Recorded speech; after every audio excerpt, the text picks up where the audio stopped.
We are live. Like I said, I'm Dr. Funke Afolabi Brown. Super pumped to be here this evening. We're flying solo. Real briefly, we had a talk scheduled, a candid conversation scheduled, but some changes came up, and so we're moving, and we're going to reschedule it for another time with Dr. Nicole Swiner. So you guys are still going to get to hear her, and we'll be able to have that conversation sometime in the future. But today, you are in for a treat because we're going to be talking about something that I have really, really been working with a lot of women, a lot of parents on. And that is exactly how our sleep habits and our lifestyles as busy moms, as high achievers, can potentially impact our kids' sleep.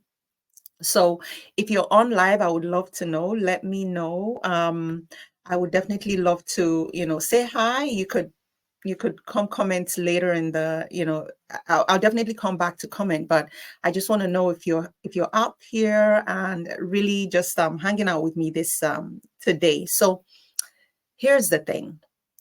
Imagine this scenario, and I may be talking exactly about you, but not intentionally, okay? Because I'm also like you, a high achiever, busy professional in that sense, doing all the things.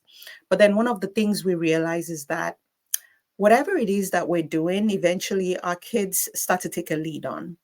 And one of the things I share about is, even when it comes to sleep, right? It's important that we role model because our kids are watching us more than they're hearing what we say. So I'm first going to talk about, a couple of reasons why this sort of, superwoman complex, superhero complex, call it whatever it is, high achiever, goal getter, all of that stuff might actually be hurting our sleep. It's all good. It's all good to strive for goals. It's all good to, to set goals and milestones and achieve them and celebrate yourself. But we also have to realize that there is often a need for a balance.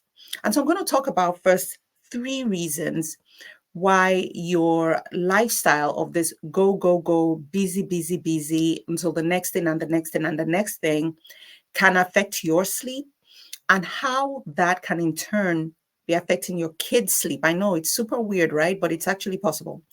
So the first thing I'm going to talk about is the fact that when you have this super busy lifestyle where you're fixing everybody's problems, you're doing all the things, you're probably going to have a hard time winding down in the evening and winding down to sleep. And this is something that I see very, very commonly among the women that I coach in my program, which is that, there's not been a pause, there's not been an opportunity to stop during the day to even spend time with ourselves. And so we get into bed and it's hard for us to wind down. You're still wound up so tightly, your mind is racing, you have a hard time, really being able to relax to sleep.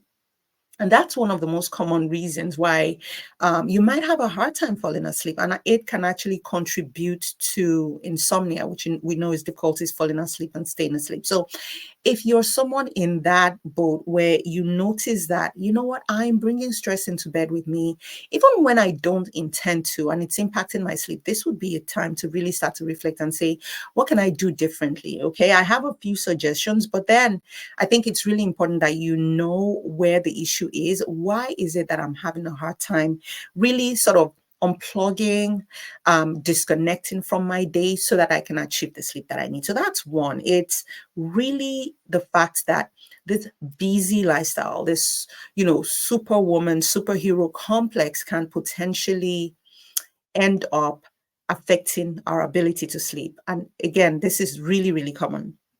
The second is that if you're so busy, so overscheduled, you're doing so much, you're going to have a decrease in your total sleep duration. And many times, we talk about different things in terms of how much sleep you need, right? Everybody needs, sleep that varies based on age. Adults, we need anywhere from 7 to 9 hours. Some people are 7, some are 8, some are 9. But if you have a schedule that is literally jam-packed, guess what's the first to go? Sleep always often goes on the chopping block, right? So you're going to have a decrease in sleep time. So why are you going to have a decrease in sleep time? I don't know. There's so many reasons. It might be because you're bringing work into your bedroom. It might be because you're answering emails, you're following up on calls, you're following up on clients. It might be that you're planning events. Whatever it is, at the end of the day, sleep is cut short. It might be obligations that you said yes to, and you really didn't have the bandwidth to fit it into your day during the day. And so as a result of that, it's kind of trickling into your night, right? And so I have people who are working till 2 a.m., 3 a.m. because they're trying to finish up on or meet deadlines or things like that. And so as a result, they're not getting enough sleep because the next day you got to get up and do it all over again. So that's another reason. So the first reason I talked about is really difficulties with winding down, difficulties with taking things from that super high, busy, you know, high cortisol level to a point where you can actually rest and relax, right? And then the second is just overall decrease in your sleep duration. Now, number three reason why your busy lifestyle might be affecting your sleep and eventually affect your children's sleep is really with increased stress and anxiety, right? We live in a time where there's just so much stress, there's so much anxiety, there's a lot of pressure to perform, right? We hold ourselves to high expectations. We don't want to let others down. We want to be like the most amazing mom. We want to be the most amazing employee. We want to be the most amazing professional. We want to be all things to all people, right? And so what that ends up causing is high stress and high anxiety. And high stress and high anxiety do not bode well with good sleep, right? Because again, it's going back to that vicious cycle of your mind racing, vicious cycle of really having a hard time settling down. So those are three. There's so many others. I mean, under stress and anxiety is really also around the fact that, you know, we're not giving ourselves moments to care for ourselves, self-care, self-checks. We're not doing all those things that can fuel our cup, right? And so as a result of that, you know, there's that trickle effect where our sleep is impacted. And now when you have poor sleep, when you've either not slept enough or you've not slept well, it's going to tell on your performance, it's going to tell in your relationships, and it's going to tell in your parenting. So the next thing I'm going to be talking about is really how does this impact our kids, right? So remember what I said, what we lead with, no matter what we tell our kids about, you know, prioritizing sleep, going to bed, shutting off the devices, whatever, taking a nap, not taking a nap, whatever it is we're telling our kids, they are watching us more than they are hearing us. So even I'm a perfect example, right? I would go, you know, take my phone and be like, no, all phones need to be charged somewhere. And yours truly would kind of try to work on sneaking her phone into the bedroom or sneaking my phone right to bed with me. And the kids are like, well, that includes you, right? So this is something that our kids pick on very, very quickly. And so when we think about how these are busy lifestyles as high achievers might potentially impact our sleep, I came up with actually three reasons. Okay, now number one is really along the lines of overscheduling, and that's similar to us, right? So imagine that you have this life that you've created where you're busy, your lists are endless, and then you know you want your child to go to, you know, a good school, you want them to go to an Ivy League, you want them to be the best they can be. But what that ends up causing is this culture of overscheduling. As far as I'm concerned, I think our kids are way too busy, right? So between their academics, right? So there's the school work, the school pressure, and then there's like extracurricular activities, right? So they have sports, they have music instruments, they have clubs, they have volunteer activities, they have so many things they're doing that they're also overscheduled. Their schedule is puffed up, is stuffed just like yours as the parent. So everybody's running this marathon. You're getting home, it's late, you're rushing through dinner, you're running straight to bed, and everybody is not able to sleep. And that's something I see, especially with our school age children, our teenagers, particularly, where they're just so busy, they're overwhelmed with the pressure and the workload and all the schedules that it's really hard for them to wind down. And I've had this really backfire where kids now show up with insomnia. You're trying to fit in more, strategies that can help them to wind down. And they're like, I don't have any time to wind down. And so our kids are being overscheduled. I think this is where really it's important that we help our children, empower them to build that downtime, empower them to understand the importance of prioritizing sleep, empower them to be able to build sleep into their schedule. And guess what? Yeah, I have to say, sometimes you may need to cut back on those activities because it's just so much, right? So we know that there's a high connection between sleep and academic performance, for instance, sleep and athletic performance, sleep and creativity. There's so many links that, those many numerous multiple activities that you have them scheduled for, if they don't sleep well, you're not going to get a great outcome anyway. So it's almost like a waste of time. So I think we can work our way backwards and say, how do we build sleep in? Okay, we build sleep in. Then how do we fit in all these other things? Now, this is something that your child will not be able to figure out by themselves. This is something that you're going to have to help them figure out. And as you go through that activity, then it should ring a bell in your mind to say, well, how about me? What am I doing? How am I role modeling, managing a crazy, hectic schedule? How am I making sure that my child is getting the rest that they need? If I'm not able to manage my own schedule, if I'm not able to set the right boundaries, how am I going to teach my child to do the same, right? So I think this is something that you can almost like hold each other accountable to say, okay, you know what, we're going to trim down XYZ so that you can have time to even build in some downtime, so you can have time to process, so you can have time to prioritize your sleep. But as we're doing that for our kids, or doing those things for our kids, we're also doing the same for us. And then the second way by which just really we get this trickle effect of being super high achievers and busy parents and its impact on our kids, on their sleep specifically, is academic and social pressures. Right. So, apart from the fact that the volume of what they have to do, the volume and the number of activities our kids have to do is way too much, is also the intensity. So, there's just this constant high, high bar that we set, which is good, right? We want our kids to be the best they can be. But then if they have this super high, intense workload, high, intense workouts, high, intense, I don't know, music instrument or whatever they have to learn, or the need to make others, the need to please other people. So as high achievers, many times I see a lot of high achievers who are also people pleasers. And so many times our kids may have those tendencies as well, where they want to be the coolest. They want to be with the coolest kids. They want to hang out with their friends. They don't want their friends to be upset with them. And they start to say yes to things that they may not typically say yes to. And so that academic and social pressure starts to weigh on their minds. It starts to take a toll on their minds. And so you might see a child who is having a racing mind, a child who has a hard time settling down, just like you as a parent, right? A child who feels they have FOMO, right? And so because of that, they're on devices, and then they see their friends hanging out somewhere and they feel left out. And so then this whole pressure continues. And guess what? It's going to contribute to sleep issues in our kids. And I think this is a good time to talk about this because, the fall is upon us, the new school year is coming up.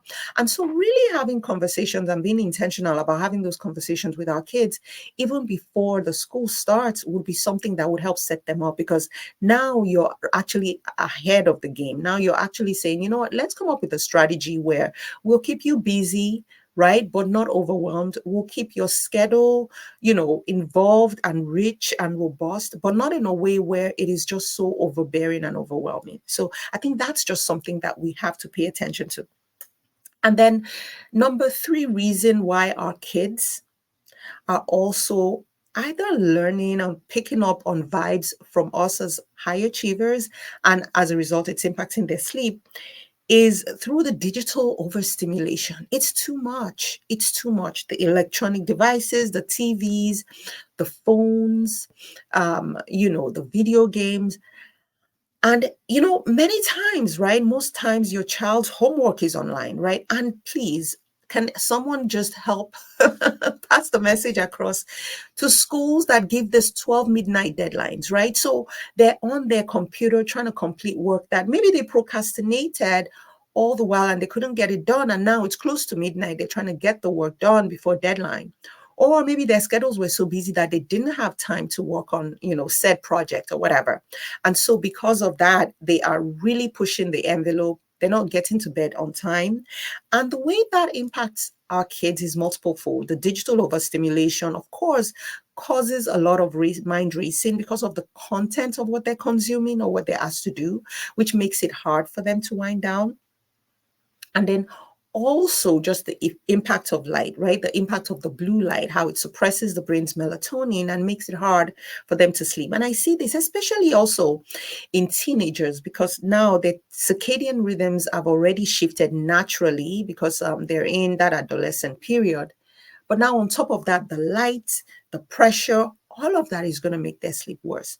And so being really cognizant of this is so important. And I think it's not about just taking a device away from your child. It's not about, especially if it's a teenager, you want to have a conversation with them.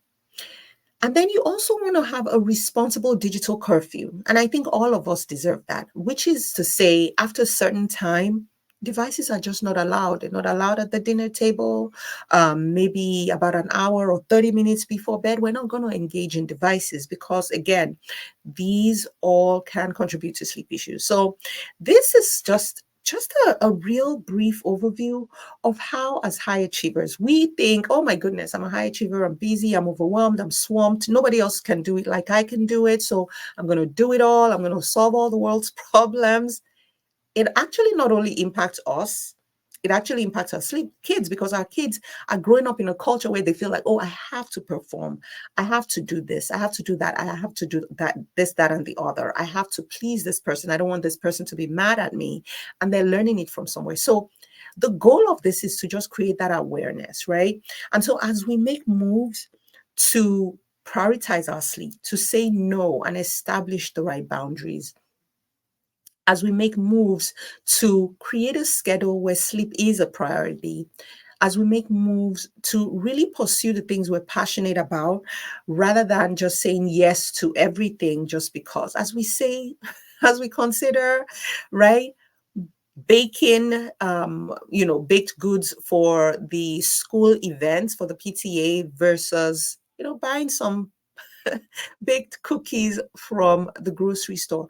As we make those decisions, realize that, our kids are watching, right? And so when we're constantly racing, constantly feeling like we're out of time, constantly running into bed, constantly, feeling that ongoing pressure without time to just reset and wind down, our kids are watching, they're learning, and they're they're getting a sense that, oh, I guess this is what we do. We run, run, run, run, run. But I know it may feel hard. I know it may feel like, well, what do I drop? What do I ditch? And I think this is like a practice that I always encourage folks to do, is really make a list of all the things you're doing and make a list of when you plan to achieve them, right?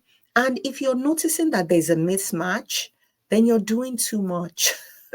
So you're going to either have to delete some of those things, you're going to either have to delegate some of those things, or you're going to either have to say, okay, I'm going to have to sacrifice one thing for the other. And you never want sleep to be what you're putting on the chopping block.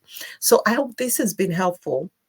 And if it has, I definitely want to hear from you about how are you role modeling prioritizing sleep, not just for you, but for your child. How are you going to incorporate this as they begin the new school year? How are you going to incorporate this over the next academic year so that they can make that connection and they can learn and they can be the best versions that they can be? And I think that's just something that we want. That's the kind of legacy we want to leave with our kids. That's the kind of life we want to live, a life that is well rested, because when we do, we're being the best version of ourselves. So listen, there's an event coming up this very weekend. It's on August 9th. Oh, no, sorry, August 10th. It's Saturday, August 10th. And it's at 9:30 a.m. It's an annual back to school, getting our kids sleep back to school event that I have. And it's virtual. It's a masterclass with opportunities for questions and answers, where we're actually going to come up with a plan for how to get our kids sleep back on track. Because you all know with the summer, stuff's shifted, right? I have kids I'm already seeing in my practice who are going to bed at 2 a.m., 3 a.m. And, within the next couple of weeks, they're going to have to wake up by 7 a.m. or even earlier if they're in high school, right? So how are we going to do that? That math is not going to really math well in terms of them getting sufficient sleep. And we do not want our kids to start off the school year exhausted. It's just not a good place to start, right? We don't want our kids to start the school year emotionally labile and tired. We know they're excited, but we don't want that excitement to turn to dread because they're like, I don't know how I'm going to keep up. We don't want our kids to be sent home with a letter to say, they were impulsive, hyperactive, and having a lot of tantrums because they didn't sleep well. So it's not just going to happen magically. Like, most times, if it does for you, that's perfect. But most times, a child that's sleeping super duper late is not just going to flip the coin. They usually need some form of transition. And that transition varies. And we'll talk about all of that at the masterclass. That transition can be drastic, right? We call it cold turkey method, where you're just like, rip the band-aid, get them on schedule, and see what happens. Fingers crossed. More of a gentle method, right? How do we slowly, so that they don't notice it much, right? How do we slowly build back and reset their sleep schedule? That's really the option that I vote for, because that's easier to tolerate for your child without them feeling like you're taking the summer away from them. So join us. You're going to register at the restfulsleepplace.com/events. That's the restfulsleepplace.com/events. And really, it's going to be an opportunity to learn about sleep in kids and getting the kids ready for school. And we're also going to have question and answer sessions where it's going to be so powerful. So come with your questions. It is 100% free, but I do need you to register. And this year, there's a special treat. I have Erica Desper, who is a sleep consultant, actually, and has worked with so many children, including children on the spectrum. And she has her own unique story as well. And so how do these sleep needs vary in children who have autism? How do these sleep needs vary in children who have ADHD or other learning differences? And how do we support them for school? How do we make sure that we get the school on the same page? How do we make sure that their schedule is tolerable? And how do we make sure that they thrive? So this is possible. It is possible for you as a busy mom to be able to set the right boundaries, to be able to wake up without palpitations, to be able to go to bed knowing that you gave your best because you worked within your capacity and without feeling overwhelmed, without feeling like you're stuffing things into your schedule. It's possible to go to bed without a racing mind. It actually is. And that's what I want for you. And it's possible to be that role model to your child who can thrive and you really use sleep as a superpower. And so we can work on this together. I would say a good place would be to join the masterclass. If you have any questions, if you want to learn more about how we work at the Restful Sleep Place, definitely visit us online at www.therestfulsleepplace.com. I will be more than happy to welcome you, more than happy to learn about what your sleep needs are so that we can move you to thriving and reaching your fullest potential. So I hope this has been helpful. It was good hanging out with you today. And until next time, I hope you rest well.